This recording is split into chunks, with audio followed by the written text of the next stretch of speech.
Good evening friends, कैसे हैं आप लोग। मैं आशा करता हूँ आप लोग अच्छे होंगे। मैं रामकृष्ण, आप लोगों को मेरे चैनल में स्वागत है। मैं आज आप लोगों को फ्यूचर कंटीन्यूअस टेंस बता रहा हूँ। फ्यूचर कंटीन्यूअस टेंस क्या होता है, इसको कैसे पहचानेंगे, इसकी अंग्रेजी कैसे बनेगी।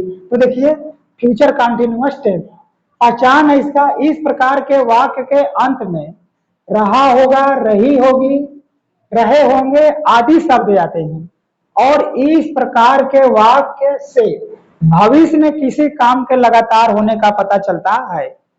जैसे पता चलता है, जैसे मैं पढ़ा रहा हूँ, तुम पढ़ रहे होगे, वह सो रहा होगा, वह लिख रहा होगा, वह गा रहा होगा, वह जा रहा होगा। इस तरह का वाक्य कहता है। देखिए इसमें नियम क्या, पहला आई भी कर्ता के साथ सहायक क्रिया सेल भी का प्रयोग करते हैं और ही सी यू दे तथा एक वचन और बहुवचन कर्ता के साथ सहायक क्रिया विल भी का प्रयोग करते हैं। आप लोग स्क्रीनशॉट मान लीजिए, मैं इसको आपको समझा रहा हूं।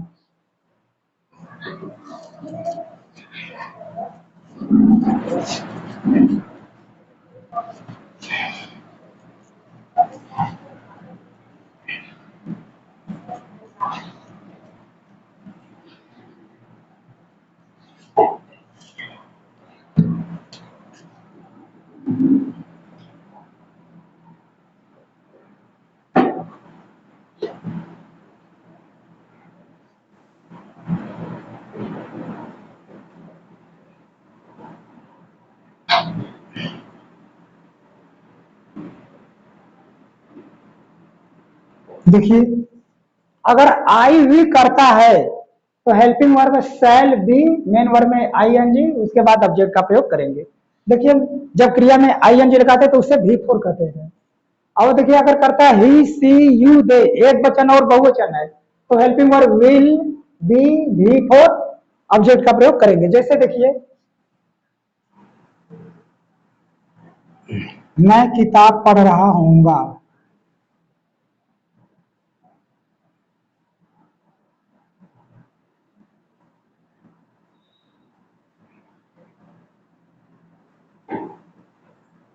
देखिए मैं किताब पढ़ रहा होऊंगा। देखिए वाक्य के अंत में आ गया रहा होऊंगा, और देखिए मैं किताब पढ़ रहा हूँगा, यानी मैं भविष्य में लगातार किताब पढ़ रहा हूँगा। ये हो गया फ्यूचर कंटिन्यूअस टेंस। रहा होगा और कोई जो भी काम है भविष्य में लगातार हो रहा है, यानी मैं किताब भविष्य में लगातार पढ़ रहा होऊंगा। तो देखिए इसमें आई मैं के लिए आई आता है, तो मैंने नियम बताया है, आई भी करता है तो सहायक क्रिया सेल भी का प्रयोग करेंगे और मेन वर्ब में आई एन जी लगाएंगे, उसके बाद ऑब्जेक्ट। देखिए आज मैं के लिए हो गया आई, आई के साथ हेल्पिंग वर्ब लगेगा सेल, इसके बाद बी।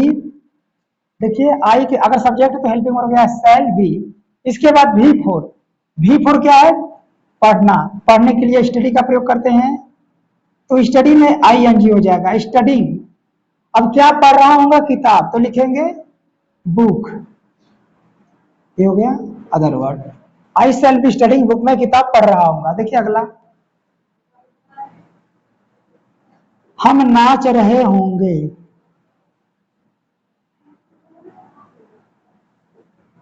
देखिए हम नाच रहे होंगे, देखिए हम नाच रहे होंगे यानी भविष्य में हम नाच रहे होंगे। देखिए रहे होंगे, भविष्य में काम लगातार हो रहा है, फ्यूचर कंटिन्यूअस टेंस हो गया।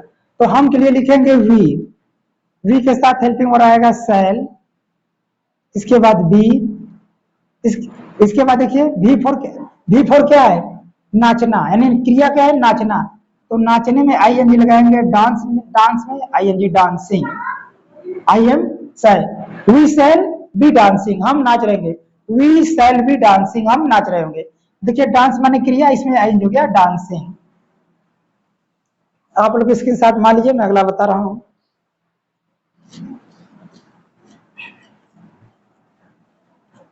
और देखिए यदि वाक्य नकारात्मक है तो नाट को विल और सेल के बाद लिखते हैं। जैसे देखिए,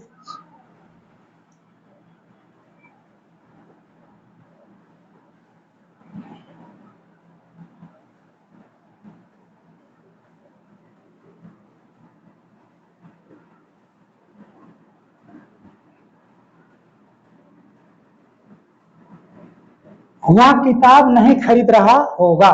देखिए करता हुआ है, रहा होगा, यानी वह भविष्य में किताब नहीं खरीद रहा होगा। देखिए पहचान पहला रहा होगा और इसका दूसरा पहचान है कि भविष्य में काम लगातार हो रहा होगा, यानी वह किताब नहीं खरीद रहा होगा भविष्य में। अब देखिए नहीं भी शब्द है तो नॉट को विल या सेल के बाद लिखते हैं। तो देखिए वह के लिए आएगा ही के साथ हेल्पिंग वर्ब आएगा विल। लेकिन अगर वाक्य नकारात्मक है तो नॉट को विल और सेल के बाद लिखते हैं, क्या हो जाएगा नॉट, ही विल नॉट, इसके बाद बी। अब देखिए क्या कर रहा होगा, खरीदना, बाई, तो हो जाएगा बाइंग। अब क्या खरीद रहा होगा, किताब, तो लिखेंगे बुक। आगे देखिए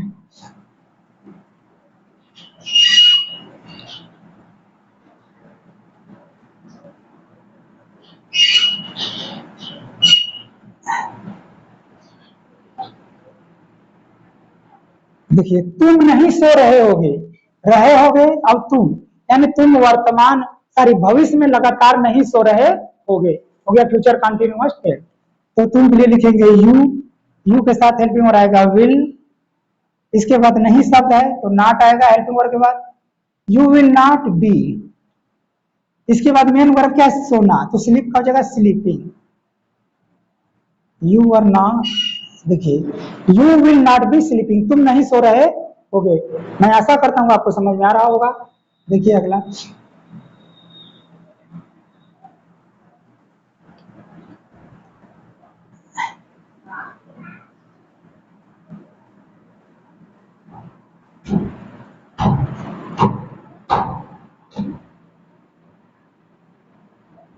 राम मिठाई खा रहा होगा। तो देखिए कर्ता राम है और देखिए रहा होगा, यानी वह भविष्य में लगातार मिठाई खा रहा होगा।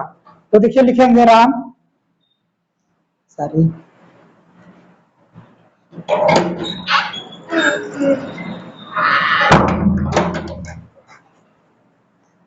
देखिए राम मिठाई खा रहा होगा, तो राम के लिए लिखेंगे राम। अब देखिए रहा होगा, फ्यूचर कंटिन्यूअस टेंस है, राम मिठाई खा रहा होगा, यानी भविष्य में राम मिठाई खा रहा होगा, तो राम के लिए हो गया राम। इसके लिए हेल्पिंग और आएगा विल, इसमें देखिए नकारात्मक शब्द नहीं है तो नॉट नहीं आएगा, will be, Ram will be. अब देखिए खाना का हो गया ईट, तो हो जाएगा ईटिंग, क्या खा रहा होगा, मिठाई, तो हो जाएगा स्वीट्स।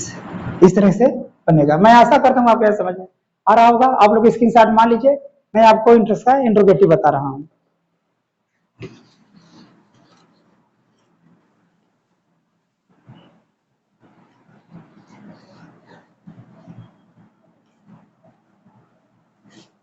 देखिए यदि फ्यूचर कंटिन्यूअस टेंस अगर इंट्रोगेटिव प्रश्नवाचक है और प्रश्नवाचक शब्द अगर क्या से शुरू हो रहा है तो क्या का अंग्रेजी नहीं बनता है, क्या के जगह पर क्या लिखते हैं हेल्पिंग वर्ब, या विल लगेगा तो से। तो देखिए स्ट्रक्चर हो गया, सबसे पहले लिखेंगे हेल्पिंग वर्ब विल या सेल, इसके बाद सब्जेक्ट प्लस बी प्लस भी four plus object plus question mark. देखिए अगर कर्ता आई हुई है तो हेल्पिंग वर्ब सेल लगेगा, कर्ता बी भी फोर ऑब्जेक्ट और क्वेश्चन मार्क। अगर कर्ता ही सी यू एक वचन या बहुवचन है helping verb will subject be भी फोर ऑब्जेक्ट और क्वेश्चन मार्क का प्रयोग करेंगे। जैसे देखिए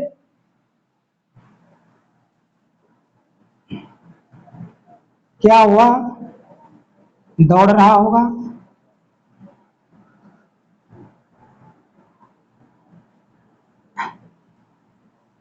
क्या हुआ, दौड़ रहा होगा। देखिए रहा हो गया कर्ता, देखिए वाक्य में रहा हो गया, फ्यूचर कंटिन्यूअस टेंस है, और वाक्य क्या से शुरू हो रहा है, प्रश्नवाचक है, क्या हुआ दौड़ रहा होगा, यानी भविष्य में प्रश्न पूछ रहा है क्या हुआ दौड़ रहा होगा, भविष्य काल है, फ्यूचर कंटिन्यूअस टेंस। तो देखिए क्या का अंग्रेजी नहीं बनेगा, इसकी जगह पर क्या लगेगा हेल्पिंग वर्ब, करता हुआ है तो हेल्पिंग होगा विल, इसके बाद हुआ का अंग्रेजी ही, इसके बाद बी, इसके बाद मेन वर्ब क्या है दौड़ना, तो हो जाएगा रनिंग, विल ही रनिंग, इसके बाद क्वेश्चन मार्क। अगला देखिए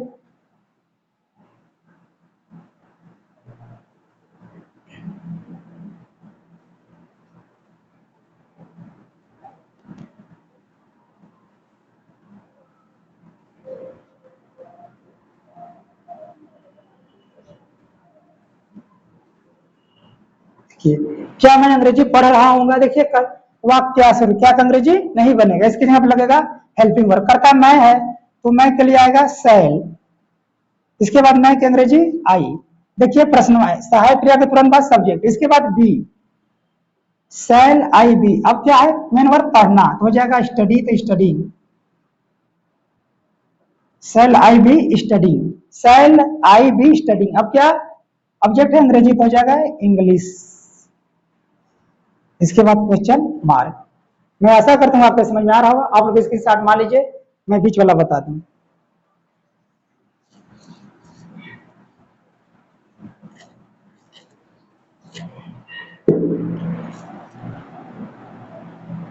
देखिए यदि प्रश्नवाचक शब्द वाक्य के बीच में आए तो सारा रूल यही रहता है, केवल प्रश्नवाचक शब्द को सबसे पहले लिखते हैं, यानी प्रश्नवाचक शब्द को डब्ल्यू ऐसे दिखाते हैं। तो सबसे पहले प्रश्नवाचक जैसे वाट, वेयर, व्हेन, व्हाई आदि को पहले लिखेंगे। अब सारे रूल यही रहेंगे, यानी प्रश्नवाचक शब्द, सहायक क्रिया, विल या शैल, उसके बाद सब्जेक्ट, बी फॉर ऑब्जेक्ट और क्वेश्चन मार्क। जैसे देखिए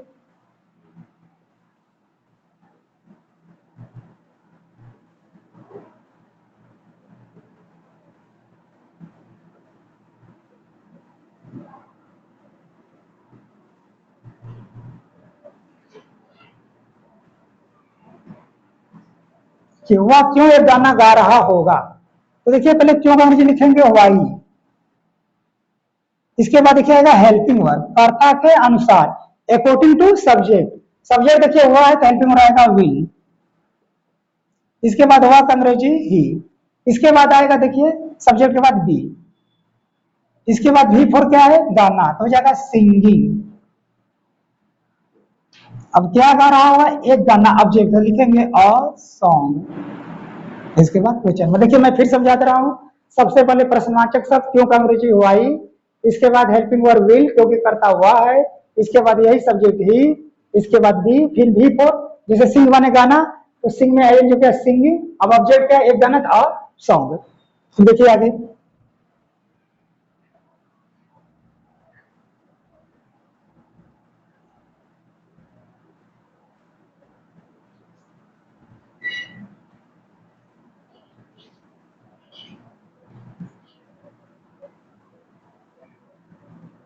देखिए अगला, तुम बाजार कब जा रहे हो। देखिए कब प्रश्नवाचक शब्द है, पहले कब का अंग्रेजी होगा वेन, इसके बाद यहाँ पर आएगा सहायक क्रिया, अकॉर्डिंग टू सब्जेक्ट, कर्ता के अनुसार, कर्ता यू है तो यू के साथ हेल्पिंग हो आएगा विल, वेन विल, फिर इसके बाद सब्जेक्ट यही यू, इसके बाद बी, देखिए प्रश्नवाचक शब्द वेन, इसके बाद सहायक क्रिया, उसके बाद सब्जेक्ट, फिर बी, इसके बाद भी फोर, जाना तो हो जाएगा गोइंग, इसके बाद क्वेश्चन मार्क। मैं आशा करता हूँ आपके समझ में आ रहा होगा।